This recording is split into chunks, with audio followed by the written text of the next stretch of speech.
pessoal, estamos chegando com um novo episódio do nosso podcast Nova Friburgo Pode Mais. Lembrando que é uma iniciativa do PT de Nova Friburgo e hoje estamos recebendo aqui no nosso estúdio o querido Alexandre Martins, mais conhecido como Alexandre Carioca. Alexandre, seja muito bem-vindo.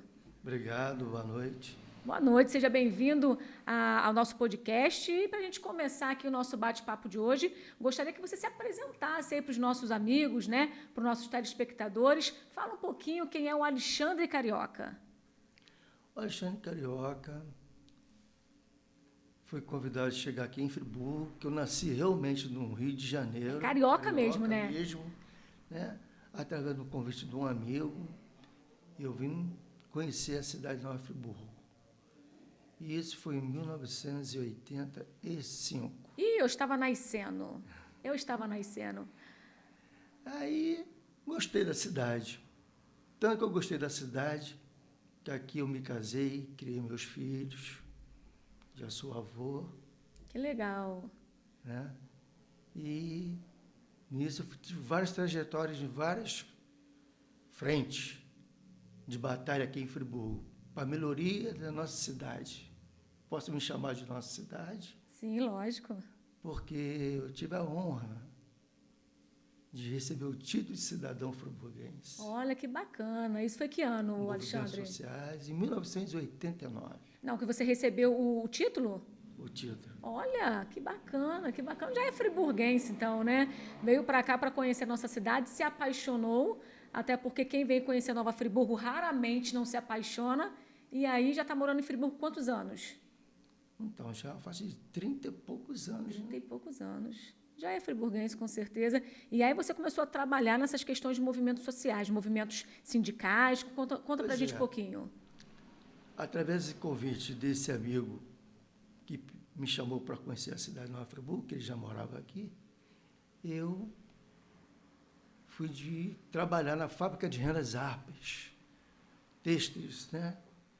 E ali continuei trabalhando ali na área de expedição, na área de produção de fiação, e virei lubrificador. E depois fui convidado por um grande amigo também que eu conheci, que era presidente do Sindicato dos Têxteis, Moisés Pereira, e fui convidado, e eu fui diretor do Sindicato dos Têxteis. Olha. E aí começou o movimento sindical. Em 1986, teve uma grande greve na fábrica de rendas, que ninguém imaginava que aquela empresa ia parar, porque era muita pressão em cima dos trabalhadores. Bom, conseguimos parar. Vieram vários companheiros do Rio de Janeiro, da CUT, naquela ocasião, em 1986, e paramos a empresa. Daí, o surgimento do movimento sindical mudou muito em Friburgo. Estamos falando de 86, né? 86. Falar de greve nesse ano, realmente, é bater de frente com poderosos, né, Alexandre? Muitos poderosos, né? Muito poderosos. Como na área dos professores, na área metalúrgica, na área do vestuário.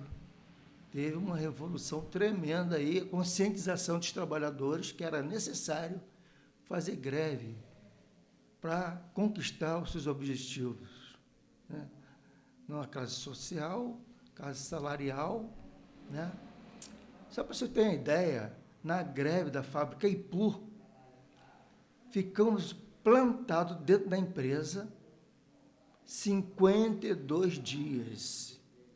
52 dias. A direção do sindicato, dos têxteis, junto com os trabalhadores, para o patrão não levar os maquinários, porque a única coisa que nós podemos não deixar o patrão levar as máquinas, né? Como é que os trabalhadores iriam receber os seus direitos? Era a única segurança, né? Segurança. E ali conseguimos conquistar esse objetivo, né? Cara, estamos falando de 1986, quando se fala assim em relação à greve, né? Essa greve que, na verdade, abriu as portas para as pessoas buscarem os seus direitos, né, irem atrás dos seus objetivos. E a gente está falando de mais ou menos quantas pessoas nessa época, nesse movimento, né, nessa greve em relação a essa greve sindical mesmo, né? Sim. Dos trabalhadores em cada empresa. Sim. Naquela ocasião, a fábrica de renda tinha 1.200 funcionários.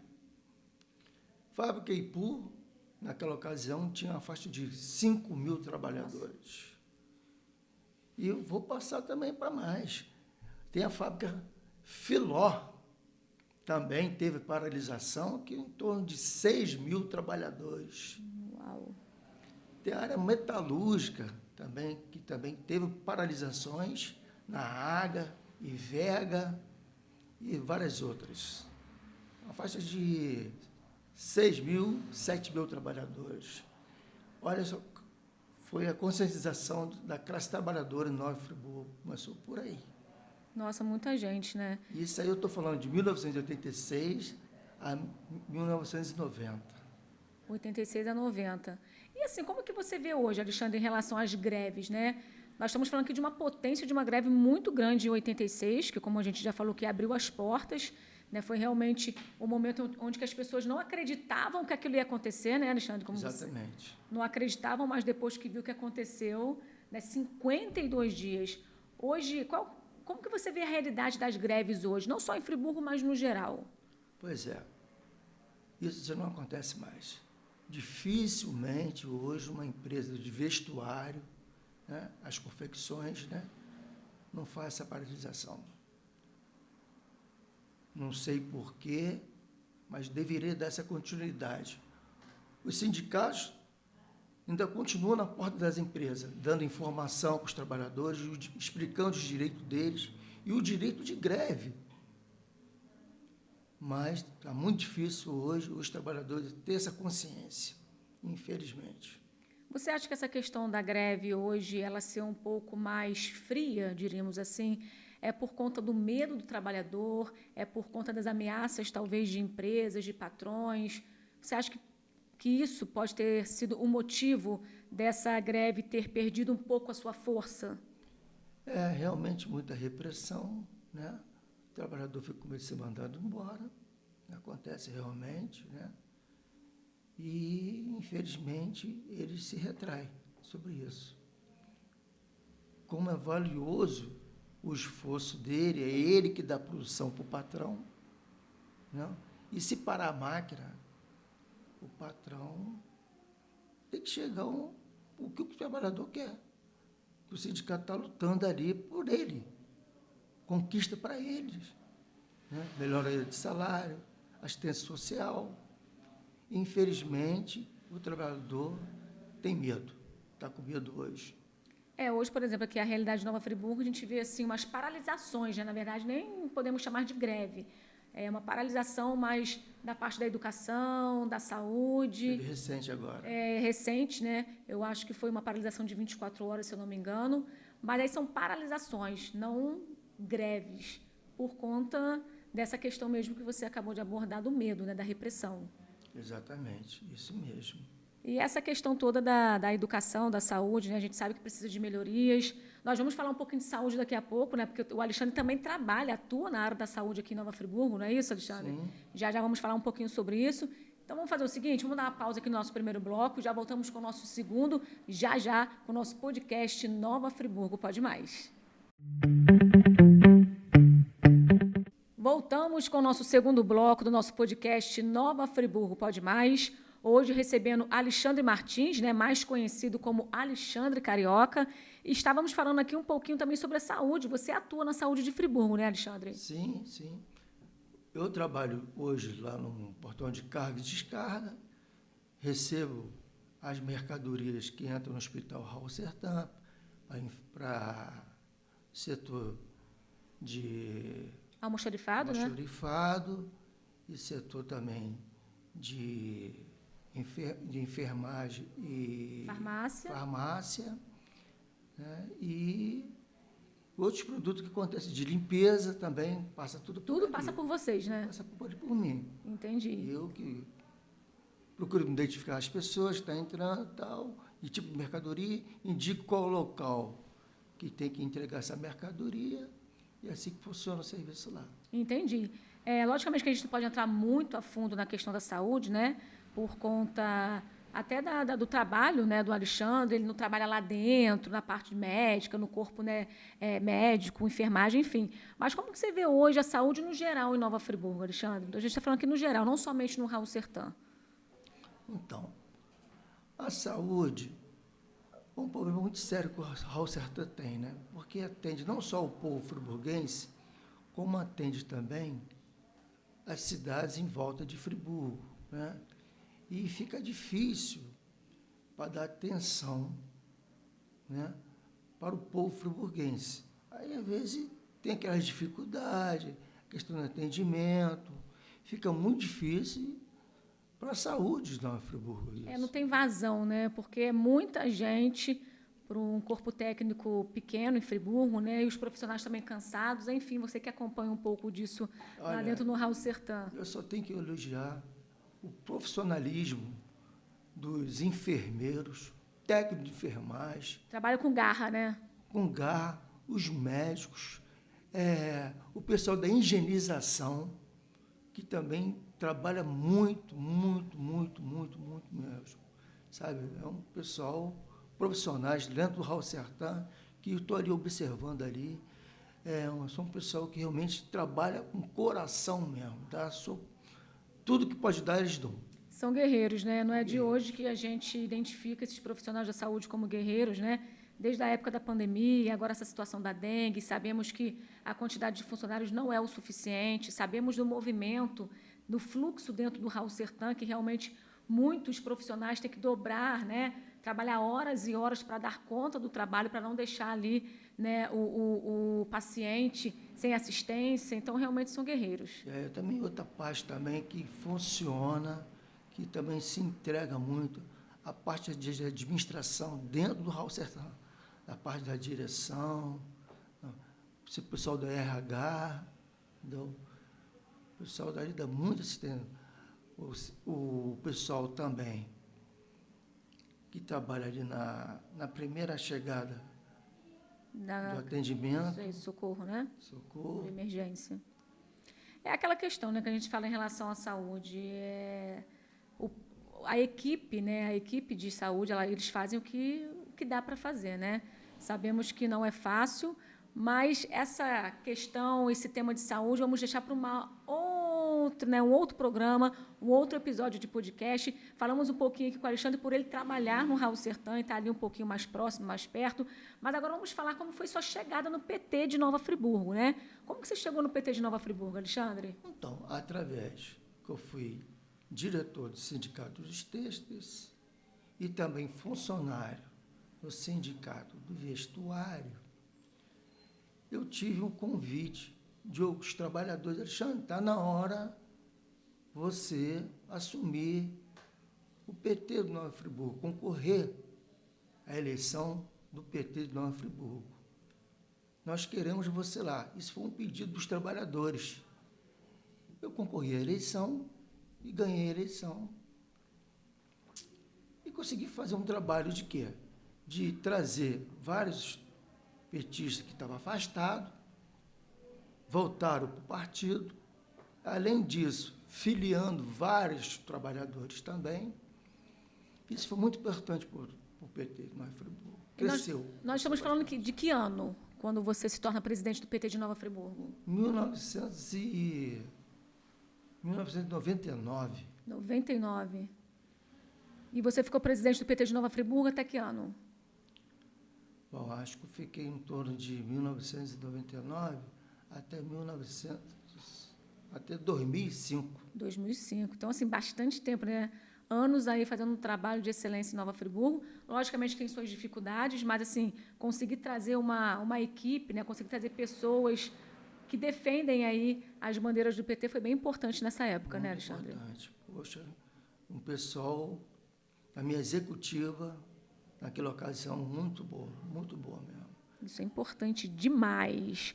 Terceiro e último bloco daqui a pouco aqui no nosso podcast. Aí vamos falar um pouco sobre a trajetória musical do Alexandre. Não para aí, não. é movimento sindical, é na saúde e tem também o talento musical que a gente conta para vocês já já. Fiquem aí. Pessoal, voltamos com o nosso terceiro e último bloco de hoje do nosso podcast Nova Friburgo Pode Mais, recebendo Alexandre Carioca, né? Na verdade, Alexandre Martins, mas mais conhecido como Alexandre Carioca. Já falamos sobre greve, movimento sindical, sobre saúde, sobre como você chegou no PT, mas você me disse nos bastidores que você também tem aí uma veia musical, uma veia artística. Conta pra gente essa questão musical, como que foi aqui em Nova Friburgo esse despertar na música? Pois é, então, recente em Friburgo, eu fui para uma escola de samba, Imperatriz de Olaria. Chegando lá, encontrei um conhecido meu, chama Manel Rufino. Naquela ocasião, eu não sabia afinar o cavaquinho. Eu vi ele com um cavaquinho na mão, pedi a ele, você poderia afinar o meu cavaco? Ele foi, bom atendimento que fez. Não, claro, vou afinar seu cavaco. Afinou o cavaquinho para mim. Interessante que eu tive alguns... tocava um pouquinho de cavaquinho, mas não fazia show com cavaquinho, porque eu não me dediquei tanto ao cavaquinho. Dá uma arranhada, né? Arranhava o cavaquinho. Arranhava naquela ocasião.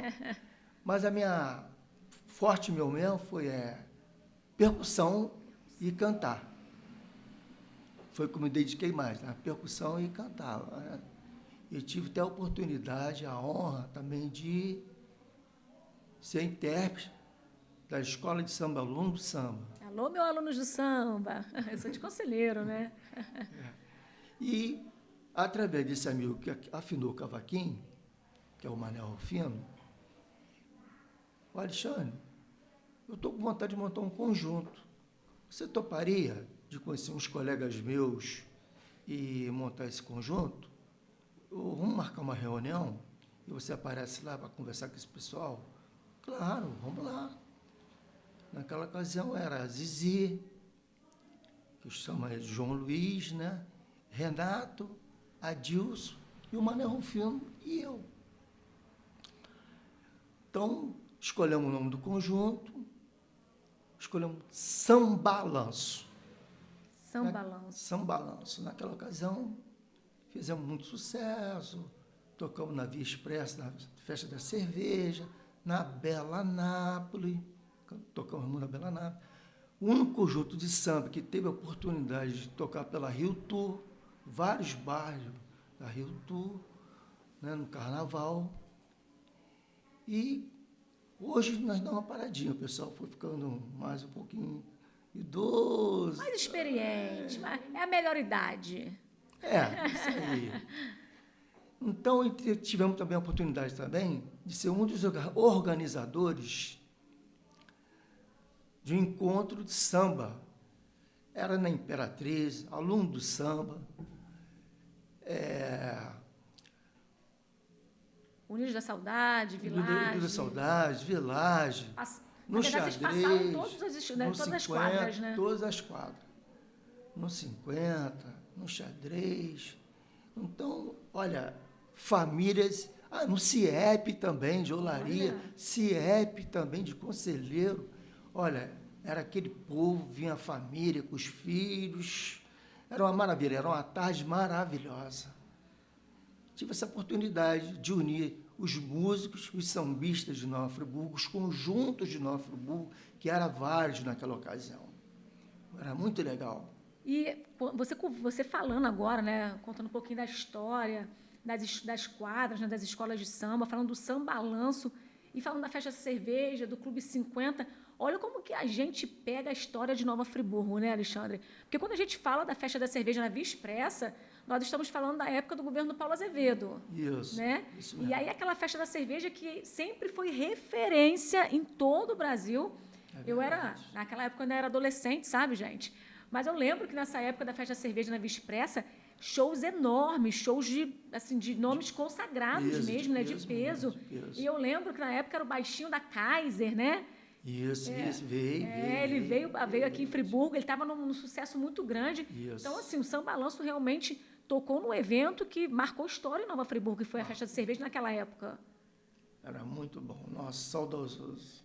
Imagino. E assim, vocês se apresentaram naquela época para, nossa, uma multidão, né? Umas 20 mil pessoas. Olha. E é aquele sentimento, é aquele carinho que fica registrado que é inesquecível, né, Alexandre? Olha, eu vou contar uma história aqui interessante. Passando ali pelo Alberto Braulio, caminhando na calçada do Alberto Braulio, pararam um casal parou perto de mim. Ó, tá vendo essa criança aí? Linda, muito bonita. É a filha de vocês? É, mas você foi culpado. Por quê? Porque eu conheci minha esposa no show seu, do Samba Lance. Olha que legal, que legal. Bacana. Histórias que ficam, né, na memória. E o Samba Lance ficou quanto tempo aí nesse sucesso, Alexandre? Olha, ficou em torno de 25 anos. 25 anos. 25 anos. Eu lembro, não vou dizer para você que eu lembro do show, né? Mas eu lembro muito desse nome, que esse nome realmente desse grupo era um nome de peso, de sucesso aqui em Friburgo. O Samba Lance tinha quantos integrantes na época? Então, tinha Mané Rufino, Zizi, que é o João Luiz, Renato, Adilson, e fora a retaguarda, que eu sempre botava músicos, assim, para Caíta, Rosaldo, Chuvisco, Jarrão, Pingo. Então, era mais ou menos uns 10 músicos empregados. Era muito legal, entendeu? Que legal. E a gente, nossa, assim, como que o bate-papo fica leve, né? E a gente, assim, como que a gente passou por vários temas nesse podcast de hoje, né? Nós fomos do movimento sindical, falamos de greve, falamos de saúde, falamos de PT e agora estamos falando de música, englobando a história de Nova Friburgo, né? Samba Lanço hoje é uma marca de Nova Friburgo. Estou errada? Não, tá certíssimo. E hoje eu brinco um pouco, toco um pouquinho com um conjunto que chama Clube da Música, uma rapaziada antiga, muito legal. Clube da Música? Clube da Música, rapaziada muito boa. Olha que bacana, gente. O nosso podcast está chegando ao final, né? E vamos encerrar com chave de ouro, né? Falamos um pouco aqui de Nova Friburgo. Quero te desejar, Alexandre, sucesso em todos, né, os setores da sua vida. Muito obrigada pela sua participação de hoje. Foi realmente um bate-papo muito legal. Mais uma vez, eu repito, passamos por vários temas aqui nesse podcast. E sucesso para você. Volte sempre no nosso podcast. Muito obrigado por essa oportunidade, né? E eu me sinto honrado contar um pouco dessa história minha aqui em Friburgo. Que bacana. Pessoal, eu vou ficando por aqui e o nosso podcast volta em breve. Tchau, tchau.